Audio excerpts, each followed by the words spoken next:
By the time the police cruiser idled at the curb and washed my living room in red and blue, the base had already gone quiet. That was the strangest part. For 3 months, the low end had owned the night like a bully owns the hallway, vibrating the drywall, scaring the dog, and shredding what little patience I had left. But on the night that everything changed, the speakers went silent 3 minutes before the officer even stepped out. The cul-de-sac looked like a postcard of calm. Sprinklers ticked in a neighbor's yard. A porch flag barely moved in the Texas heat. My coffee had gone cold on the edge of a stack of HOA bylaws, and a decibel meter app on my phone still showed a peak of 94 from 6 minutes earlier. Across the street, the party lights that usually pulsed purple and lime flicked off, as if the house itself had decided to pretend it had never learned to throb. I stood behind the shutters with my heart climbing into my throat, listening to the officer's shoes in the gravel. He adjusted his duty belt and knocked on their door with the familiar knuckles of a man who had done this in every subdivision in Collin County. I watched the neighbor I had come to think of as the king of bass appear in the doorframe, wearing a white tank top, a chain, and the cocky half-smile I knew too well. His real name, I had learned, was Tanner, but the version of him that had kept me awake until 1 in the morning most nights did not feel like a civilian. He felt like a frequency with a pulse, an engine idling in the marrow. The officer did the talk. I could tell by his posture, the hands open, the head tilted, the polite nod toward the driveway where the black Suburban with tinted windows had been parked all evening. The Suburban belonged to a man who never left the vehicle, a shadow in a baseball game who sent teenagers back and forth to the garage like runners on a baseball diamond. The officer gestured toward my house. Tanner did the shrug of a man who had already chosen his truth. He pointed down the street where no one would admit to hearing anything. In my own chest, the old anger rose, the one that keeps a ledger of small suburban harms, from trash cans left half a day too long at the curb to fences painted the wrong side of the property line. The officer came to my door next. I met him on the porch with a printout of the city ordinance about nighttime noise, section 54, paragraph C, highlighted in neon. I showed him the decibel app. I told him the times, the dates, and the way the bass made my kitchen cabinet doors hum like tuning forks. He looked at me the way tired men look at tired men. Then he said the sentence that started the conspiracy in my head. "I believe you, sir, but the source is unclear." The words hung in the heat. The source is unclear. 6 minutes earlier, the source had been the garage across the street with the homemade acoustic foam and the kid with the fresh tattoo carrying a subwoofer like a spare tire. Somehow, 3 minutes before the cruiser slowed, the subwoofers had fallen into a black hole. I did not know yet about the camera that pointed through the rafters in my own garage, the one I had installed to watch for the teenage raccoon that had learned to open my trash. I did not know that the raccoon would become an ally, or that the footage would become a fuse. I did not know that an HOA president with a flag pin and a smile like a church usher would turn out to be the quietest loud influence on our block. I did not know that my own father's old decibel meter, the real one from his contracting days, would make a sound like a Geiger counter or Statower as it found a frequency I could feel but not hear. I only knew that I had finally called the cops and that everything had changed because the night itself was pretending to be innocent. The officer told me he would file a note, and then he said something soft that somehow hurt worse than a ticket would have. "Please try to work it out with your neighbor." Behind him, the cul-de-sac looked like a photograph clipped from a real estate brochure. Kids' bikes tipped over in a driveway, a basketball hoop without a net, a yard flamingo by a mailbox that still had last week's flyer about a lost dog, a golden retriever named Daisy who had never left the block in her life. I thanked the officer, even though gratitude felt like defeat. When the cruiser rolled away, the quiet swelled like a theater audience waiting for a curtain. It was a quiet that contained too much intention. It was a quiet that said, "We own the night until someone official arrives." I closed my door and set the phone face down on the kitchen counter. There is a certain brand of American dignity that gets strangled by the steady thump of someone else's fun. We do not all pray the same prayers, but we understand that a bedroom at midnight is holy land, that 4 inches of drywall between you and your neighbor is a treaty, that the right to swing your speaker ends at the edge of my sleep. 3 months of treaty violations had turned my patience into a plan. Calling the police had not been the plan. It had been the signal that the plan would begin. The first part of the plan was the raccoon. I did not know this when I turned on the garage light and heard something scrabble behind the paint cans. I raised my phone and watched the Ring camera wake like a mechanical eyelid. The raccoon froze on top of an old cooler, a little bandit in a gray coat, staring at me like a cousin. Then I saw the shelf behind him vibrating. There were no speakers in my garage, and yet the shelf rattled at a frequency I felt along my molars. The decibel app showed a number I had never seen in my own house: 88, 89, 90. I killed the garage light. The number did not change. I opened the side door and stepped into the night. The number climbed when I faced the fence. The fence, I would learn, could sing. By midnight, I was standing in my yard in my boots and an old Dallas Mavericks t-shirt, holding my father's analog decibel meter like a relic, watching the needle tremble when I pointed it at the ground along the easement, at the fence posts, at the shared line between me and Tanner. When I aimed it at the mulch, the needle jumped like a heartbeat sprinting uphill. The base was not only in the air, it traveled like a rumor through wood and soil. It used the fence as a resonator. It used the district's sprinkler pipes like an organ. It turned our cul-de-sac into a drum. When I realized that, I wondered what else the base used. I wondered who showed them how to use it that way, the teenagers with their baseball caps and their Bluetooth tattoos.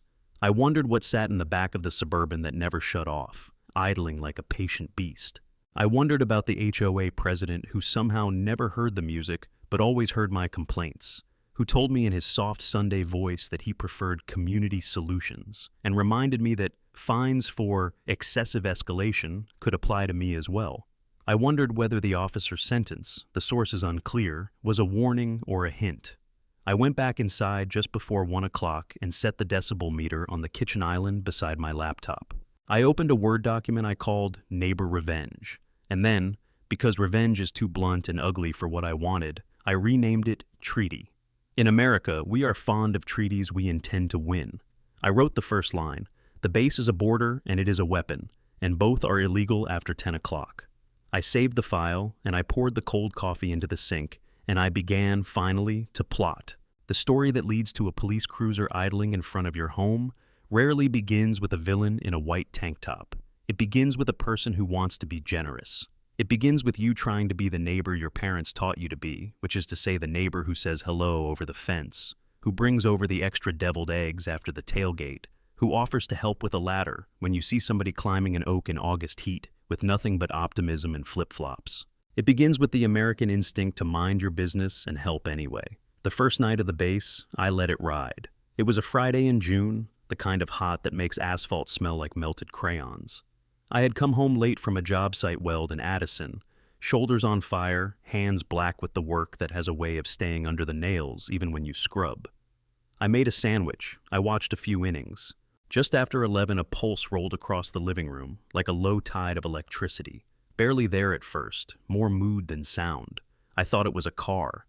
Then it did not move. It deepened. Somewhere across the street, somebody found a knob and kept twisting. The pulse became a presence. The next day, I did the neighborly thing. I met Tanner by the mailbox while he held a bundle of packages like he was making friends with capitalism. He had a smile that said he believed in forever Saturdays. I told him I loved music and that the boys sounded like they knew what they were doing, and I asked him if the party might wrap before midnight. He said, "Absolutely, man," and he slapped it with the cardboard box with his wrist tattoo and promised he would keep it respectful, hand to heart. That night, the base went until 1. For a week, I tried all the small-town rituals that survive in suburbs because we are still pretending the distance between us is not the width of a garden hose. I brought a six-pack to a backyard overrun with cousins and coolers. I complimented the Suburban. I acted like I was remembering my early 20s instead of losing my 30s to somebody else's fader. I said that the city had a noise ordinance after 10, and that I did not care about the law when the weather was good, but that my job started early and I needed some shut-eye. Tanner said, "I hear you," and checked his phone and walked away before the can in my hand warmed up. The second week introduced the extras. The girl with the glittered hair who never looked up from her phone and laughed softly at nothing. The adolescent boys with gawky shoulders and the confidence you only get from a cousin with a garage. The shadow in the Suburban who was not Tanner's father, but knew his father's tone. That was when the trash began to appear in my yard. One crushed Bud Light by my hibiscus, a cherry Swisher wrapper in the driveway, a chip bag wedged into the trims of the boxwood like a message. These things are not crimes. These things are suggestions. These things say we can put a toe of our party into your grass and watch whether you mind. I minded. I did not yell. I did not make a scene. I did what men in subdivisions do. I collected evidence. I wrote down dates and times and weather conditions. I printed the city ordinance because nothing blesses a grievance in America like paper. I downloaded a Decibel app that I did not trust because it came free with a banner that offered me a coupon for tires. I ordered the analog meter from a contractor's site by muscle memory because my father, who taught me to listen to machines, believed in needles and gears. And I attended an HOA meeting where coffee smelled like an apology and we all sat in metal folding chairs under fluorescent lights because community demands a particular style of discomfort. That meeting introduced me to Tim, the HOA president, who wore a polo with the community logo and spoke like a sports broadcaster with the volume turned down. The minutes from the previous month took 20 minutes, which is how minutes work in these rooms. When it was time for new business, I raised my hand and practiced an ancient American art called being polite and precise while telling on somebody. I explained my issue and my approach and my desire for discretion. Tim smiled into his agenda and said he admired my neighborly spirit and that he preferred to begin with a friendly touch.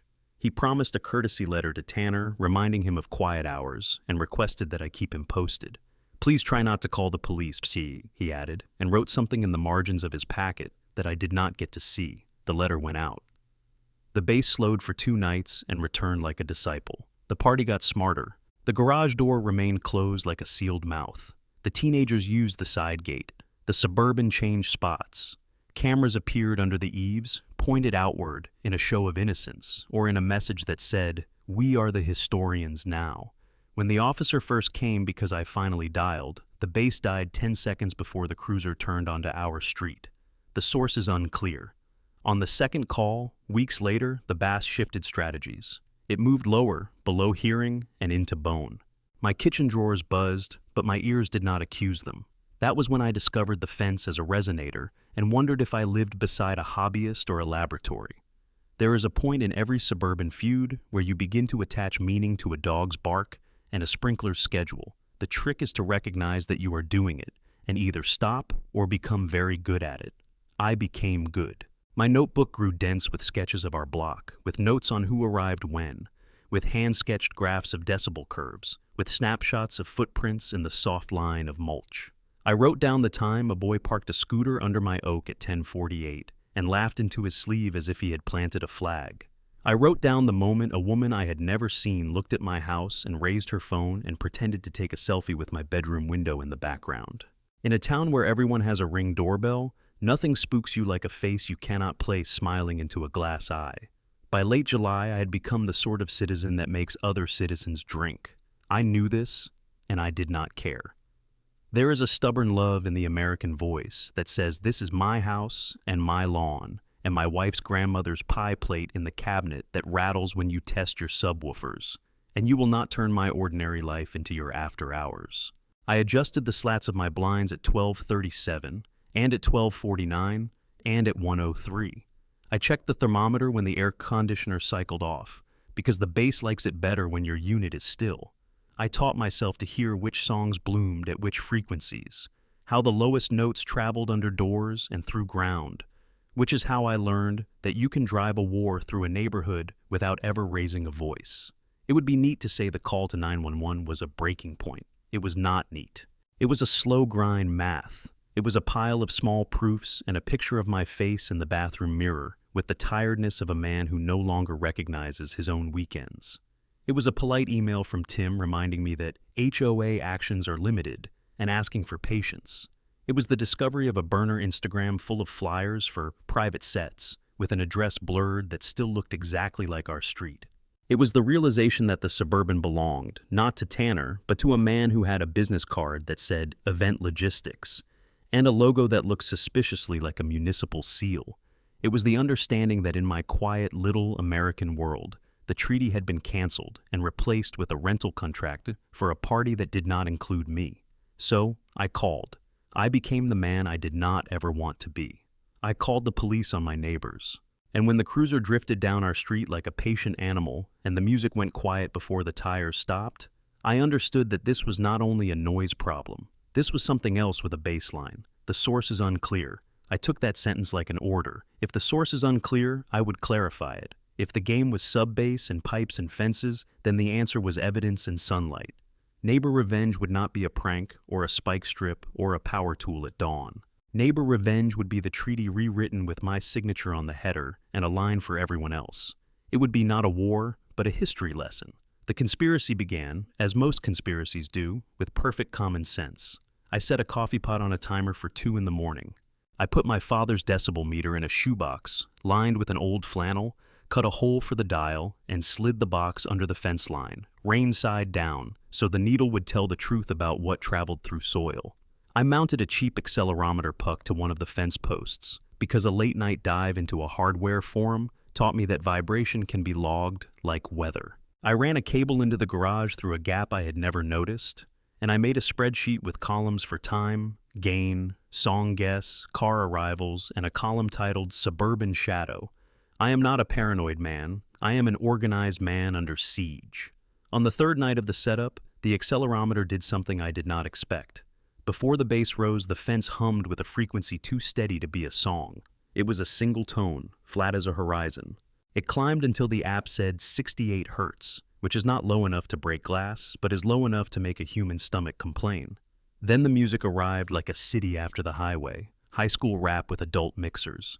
Pop sweetness poured into a cement mold of kick drums. The decibel needle did the jitter I had learned to hate. My notebook filled with times and numbers and handwriting that looked more like the man I used to be when I fixed things for a living, and less like the man sitting in the dark, trying to write a neighbor into decency. The raccoon provided the first gift. He came in under the side gate like a rumor with a tail, nosed around the recycling bin, and found the discarded cardboard of a custom subwoofer kit with the brand name torn in half, but still legible, if you are the kind of person who likes puzzles. That night I learned that the subwoofer kit cost more than my first car, and that some men build systems to shake a neighborhood the way some men build a smoker to feed one. I learned that the kit included something the website called a ground coupling plate, which sounded like a joke until I stepped into my yard and felt something vibrating underfoot that did not belong to me. What tipped the conspiracy into the realm of satire was the HOA packet that showed up in my mailbox the following Monday. It was not strange to get paperwork. It was strange to open it and find a brochure for community wellness with a smiling stock photo of people doing yoga on a lawn that looked very much like ours. Inside, in the middle of a paragraph about mindfulness, a bullet point said, "Low-frequency soundscapes can improve community cohesion when used responsibly." The phrase community cohesion haunted me like a catchy jingle. I carried that line into the kitchen and read it aloud to the decibel meter as if it were a small dog.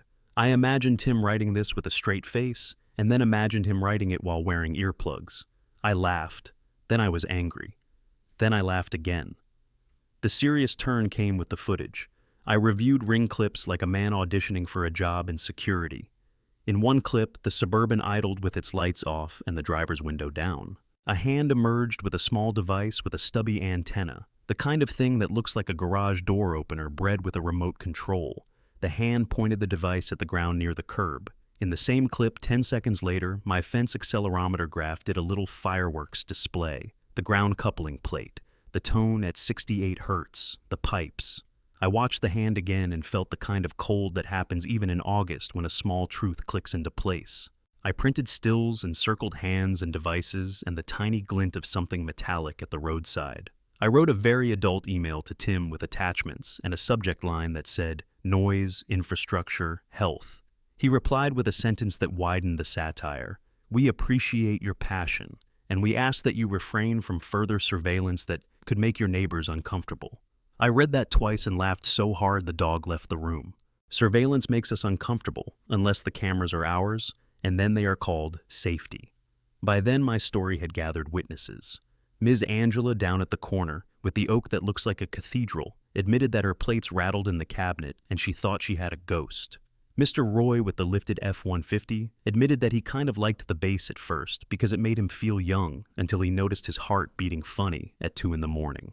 A young couple 2 doors down admitted that their baby woke when the tone began even when the house was quiet as a chapel. Once the witnesses admit they exist, a neighborhood begins to form. That is the secret to the American street. Every block is 2 inches from a communion service and 2 inches from a feud. The fantasy arrived on a night when the heat had no interest in leaving. I slept in the living room with a fan pointed at my face like a benediction and dreamed that the bass had a voice. In the dream, it spoke in the most reasonable tone I had ever heard and said, "I am the heartbeat of the party, and the party is the only true American religion." I woke up laughing and angry at the same time. Then the accelerometer pinged from the garage, and the fence line rattled, and the Suburban idled. There is a moment where the real world and the story you are telling yourself exchange hats. You begin to suspect that your HOA is an order of monks sworn to the doctrine of Forever Saturday, that the Suburban is a missionary vehicle from a louder planet, that the bass is an artifact buried in the shallow soil of Frisco, and somebody has learned to summon it. When you reach that moment, you must choose whether to become the town crank or the investigator with a gift for drama. I chose drama. I built a simple website that documented the data like a science fair project and told the story like a novel. I used my own name, not a burner, because I wanted the courage of the story to be part of the evidence. I titled it The Treaty of Cottonwood Court, and I wrote an introduction that said, "This is not only about noise, this is about a border and a weapon, and a quiet we used to share." I included a section called Neighbor Revenge, and in that section I promised that revenge, to be neighborly and American, must look like accountability, creativity, and a little bit of spectacle. I promised I would not slash tires or play hymns at sunrise. I promised that my revenge would be a public reading of our private treaty with a chorus. 2 days later, an account on Nextdoor shared the site. 2 hours after that, somebody sent me a screenshot of a group text from a number labeled Tim HOA. The screenshot said, "We need to talk about this treaty person," and then said, "Please do not engage." In America, the sentence "please do not engage" is a red flag waved at every bull in the arena. Strangers began to send me stories about bass and fences, and the way the ground can learn to sing. A man from Arlington sent a photo of his oven door shaking at midnight.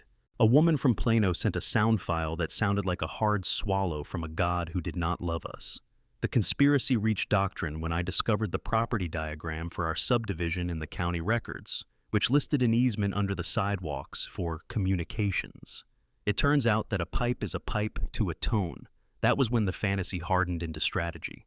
I stopped thinking of the base as teenagers misbehaving and began thinking of it as an invade and occupy mission using molecules.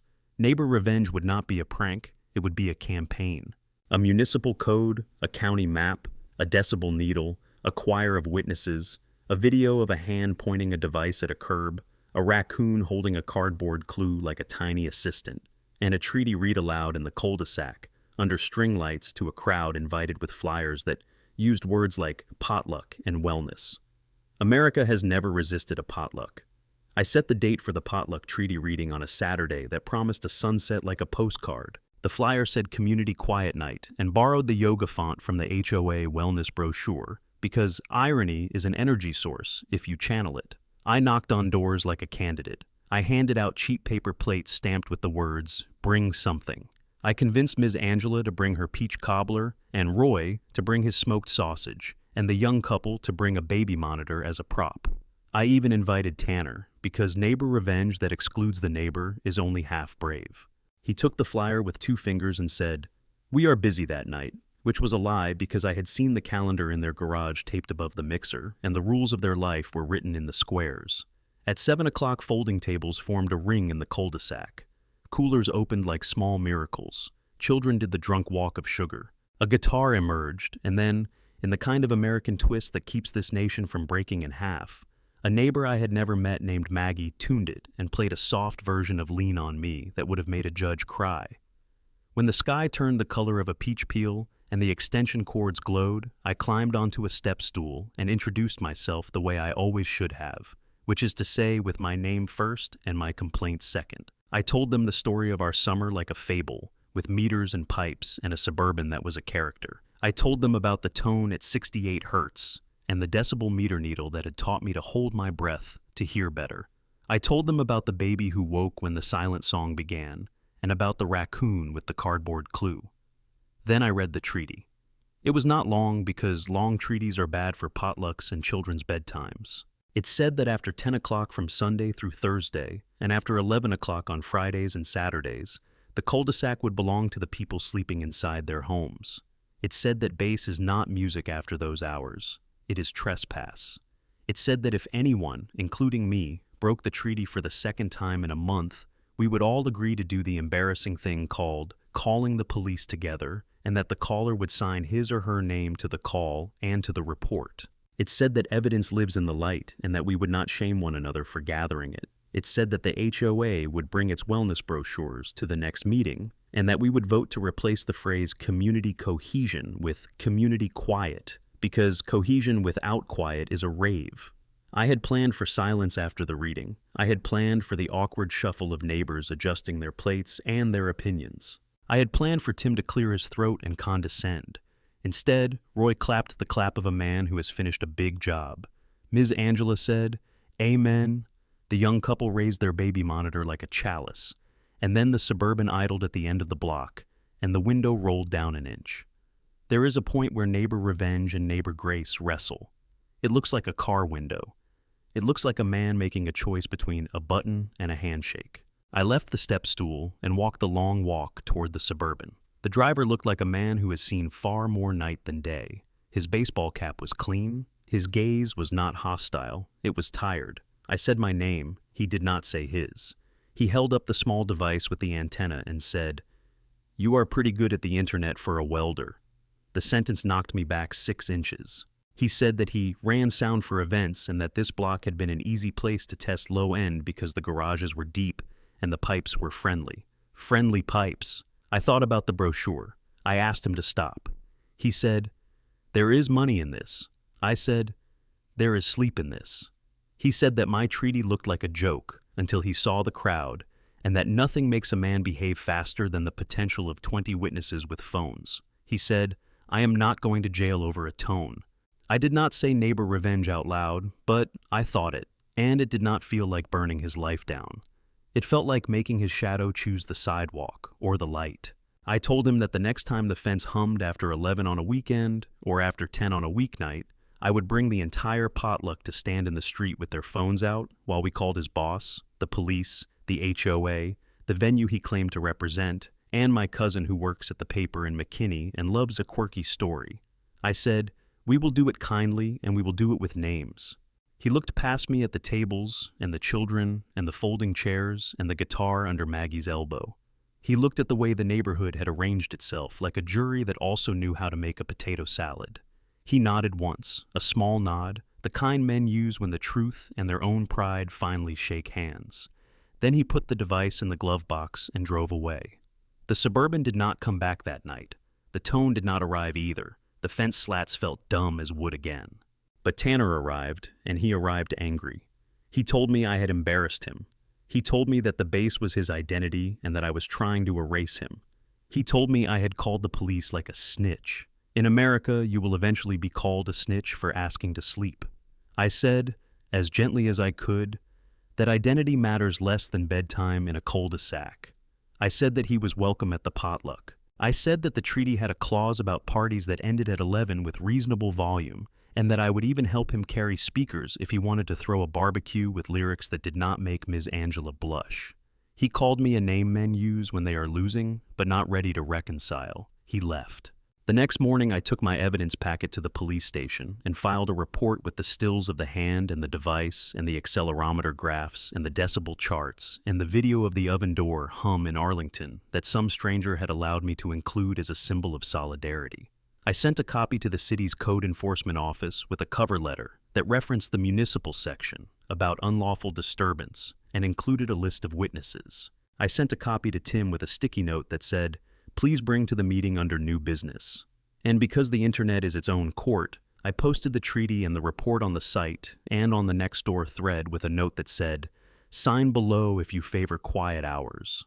What happened next was not a raid with battering rams. It was better. It was slow American accountability. The city sent a warning letter with teeth.